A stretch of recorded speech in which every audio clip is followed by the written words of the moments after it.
नमस्कार शेतकरी बांधवांनो, मित्रांनो, कर्जमाफी योजनेच्या संदर्भातली एक अत्यंत महत्त्वाची माहिती समोर आलेली आहे। मित्रांनो, अखेर शेतकऱ्यांना आता कर्जमाफीचा लाभ कधी मिळणार आहे, कोणत्या बँकेत शेतकऱ्यांच्या खात्यामध्ये पैसे जमा होणार आहेत आणि सरकार कधीपर्यंत हा निर्णय घेणार आहेत, संपूर्ण माहिती या व्हिडिओच्या माध्यमातून आता आपण जाणून घेणार आहोत। त्यामुळे शेतकरी बांधवांनो, हा व्हिडिओ तुम्ही शेवटपर्यंत बघा आणि आपल्या माझी माहिती या यूट्यूब चॅनलला सबस्क्राईब करायला विसरू नका, कारण अशीच महत्त्वपूर्ण माहिती तुम्हाला रोज आपल्या या चॅनलच्या माध्यमातून बघायला मिळणार आहे। तर चला जास्त वेळ न घेता सविस्तर माहिती पुढीलप्रमाणे जाणून घेऊयात। शेतकरी कर्जमाफीच्या यादीच्या प्रतीक्षेत असलेल्या शेतकऱ्यांसाठी एक दिलासादायक बातमी समोर आलेली आहे। मित्रांनो, महाराष्ट्र सरकारनं पुण्यश्लोक अहिल्यादेवी होळकर शेतकरी कर्जमाफी योजनेची प्राथमिक यादी जाहीर केली आहे। सरकार कर्जमाफीचं यादी कधी जाहीर करणार असा प्रश्न शेतकरी गेल्या काही दिवसांपासून विचारत होते। राज्य सरकारने शेतकऱ्यांची 2 लाख रुपयांपर्यंतची थकीत कर्ज माफ करण्याचा निर्णय घेतला आहे। कर्जमाफीच्या यादीसह सरकारनं शेतकऱ्यांना लाभ कसा मिळणार याची माहितीही दिली आहे।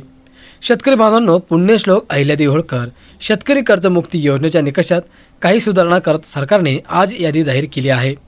या योजनेतील कर्जमुक्ती व एकवेळ समझोता या घटकाच्या अंमलबजावणीसाठी राज्यातील 30 जिल्हा मध्यवर्ती सहकारी बँका, 12 राष्ट्रीयकृत बँका व इतर खाजगी बँका मिळून एकूण 53 बँकांनी शेतकऱ्यांच्या कर्ज खात्यांची माहिती या योजनेकरिता महाआयटी मार्फत विकसित केलेल्या पोर्टलवर अपलोड करण्यात आली आहे।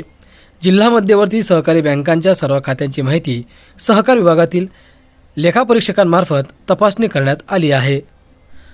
आजी व माजी लोकप्रतिनिधी, सर्व नागरी व ग्रामीण स्थानिक स्वराज्य संस्थांचे पदाधिकारी, सर्व शासकीय व निमशासकीय सेवेतील अधिकारी, कर्मचारी, शेतीबाह्य उत्पन्नातून आयकर भरणाऱ्या व्यक्ती, जिल्हा मध्यवर्ती सहकारी बँका, नागरी सहकारी बँका, सहकारी साखर कारखाने, सूत गिरण्या, दूध संघ व बाजार समिती या संस्थांचे पदाधिकारी व कर्मचाऱ्यांना कर्जमाफीचा लाभ मिळणार नाही।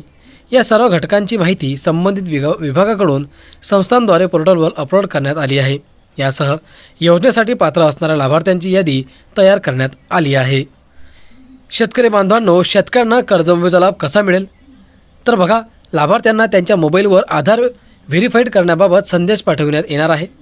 या याद्या गाव पातळीवर ग्रामपंचायत, विविध कार्यकारी सहकारी संस्था, कार्यालय तसेच संबंधित बँकेच्या शाखेत प्रसिद्ध करण्यात येणार आहेत।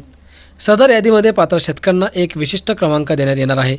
शेतकऱ्यांना त्यांचे आधार क्रमांक किंवा विशिष्ट क्रमांकाच्या आधारे आधार प्रमाणीकरण करणे आवश्यक असेल।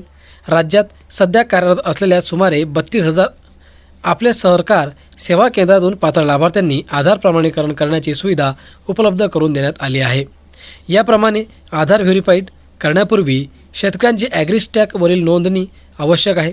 आधार प्रमाणीकरण झाल्यानंतर संबंधित लाभार्थ्यांच्या कर्ज खात्यावर लाभाची रक्कम डीबीटीद्वारे हस्तांतरित करण्यात येईल।